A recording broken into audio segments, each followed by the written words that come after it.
नमस्ते बच्चों, हिंदी की इस वीडियो में आपका स्वागत है। आज हम हिंदी व्याकरण का नया पाठ पढ़ेंगे जिसका नाम है चित्र वर्णन।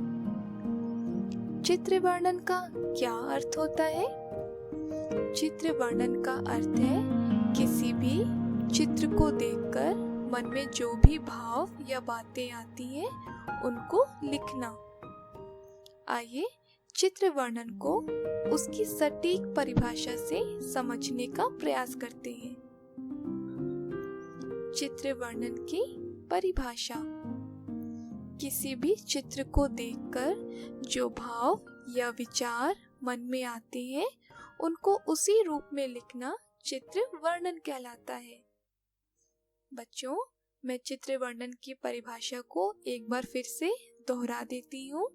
किसी भी चित्र को देखकर जो भाव या विचार मन में आते हैं उनको उसी रूप में लिखना चित्र वर्णन कहलाता है। चित्र वर्णन करते समय हमें कुछ विशेष बातों का ध्यान रखना चाहिए। वह विशेष बातें कौन कौन सी हैं?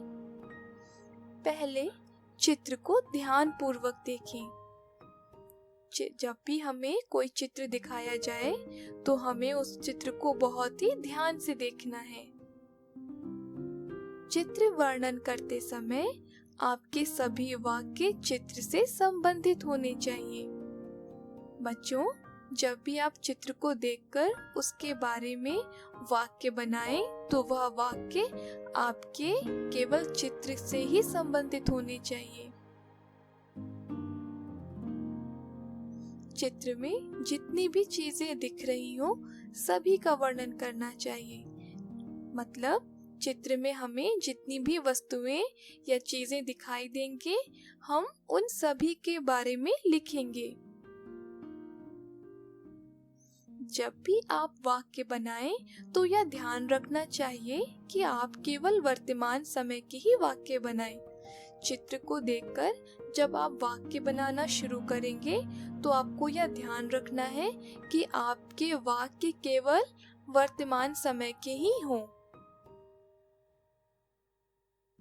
पहले वाक्य में चित्र किसका है और अगले वाक्य में चित्र में क्या क्या हो रहा है ये बताएं। बच्चों, यहाँ पे कहने का मतलब है कि आप चित्र को देखकर सबसे पहला वाक्य जो बनाएंगे वह चित्र किसका है यह होना चाहिए और उसके बाद आप अगले वाक्य में चित्र में क्या क्या हो रहा है या कौन कौन सी वस्तुएं दिखाई दे रही हैं वैसे वाक्य बनाएंगे। एक बार मैं फिर से चित्र वर्णन करते समय कौन कौन सी बातों का ध्यान रखना है उन्हें दोहरा देती हूँ। हमें सबसे पहले चित्र को बहुत ध्यान से देखना है। फिर उसके बाद जब भी हम चित्र के बारे में लिखना शुरू करें तो हम जो भी वाक्य बनाएंगे वह हमारे चित्र से ही संबंधित होने चाहिए। चित्र में हमें जितनी वस्तुएं दिखाई देंगी हम उन सभी के बारे में लिखने का प्रयास करेंगे। हम जो भी वाक्य बनाएंगे वह हमारे वर्तमान समय के ही होंगे और सबसे मुख्य बात कि हमारा सबसे पहला वाक्य जो होगा वह चित्र के बारे में होगा और उसके बाद जो वाक्य बनाएंगे वो हम चित्र में क्या क्या हो रहा है उसके बारे में वाक्य लिखेंगे। आपको यहाँ पे चित्र वर्णन की परिभाषा और चित्र वर्णन करते समय किन किन बातों का ध्यान रखना है ये दोनों ही बातें अच्छे से समझ में आ रही होंगी। अब मैं आपको एक चित्र दिखाऊंगी जिसे आपको बहुत ध्यान से देखना है और उस चित्र को देखकर आपको बहुत सारे वाक्य बनाने का प्रयास करना है। आइए पहले हम चित्र देखते हैं। बच्चों, यह चित्र किसका लग रहा है?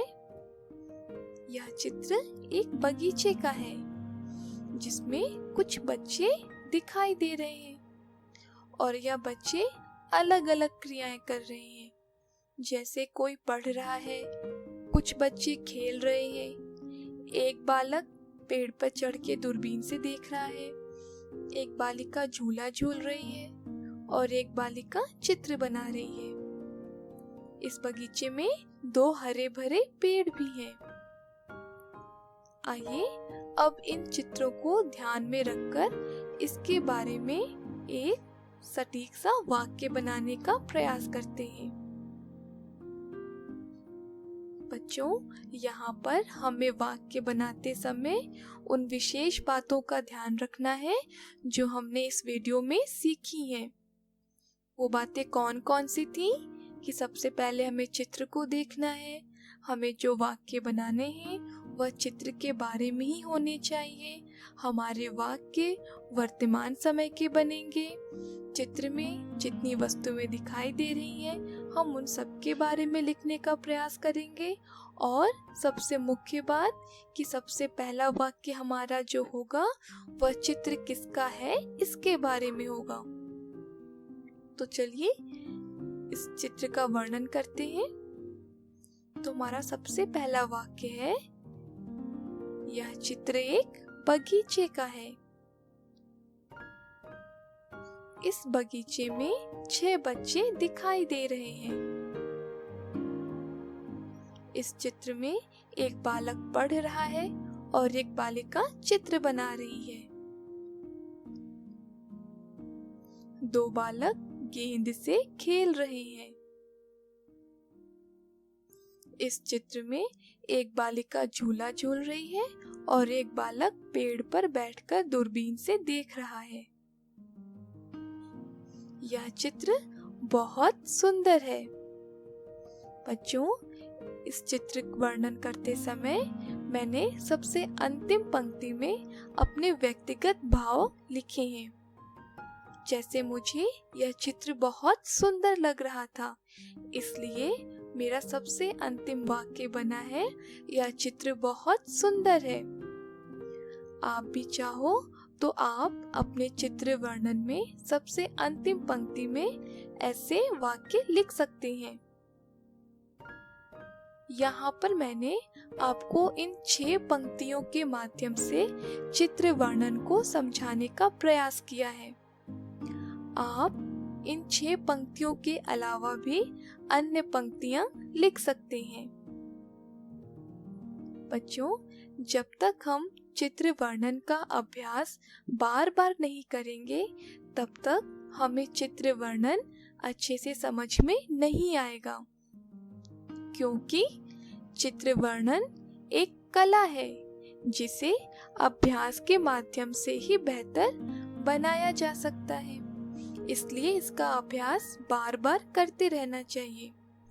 आप किसी चित्र को देखकर उसके बारे में जितना लिखने का प्रयास करेंगे, आपको वाक्य बनाने में उतनी ही आसानी होगी। अब मैं आपको एक अभ्यास कार्य देती हूँ, जो कि आपके लिए आज वह हिंदी का एक होमवर्क भी है। आपको मैं एक चित्र दिखाऊंगी, आपको उस चित्र को देखकर उसके बारे में केवल 5 पंक्तियां ही लिखनी है। तो बच्चों, आप इस चित्र को ध्यान से देखो।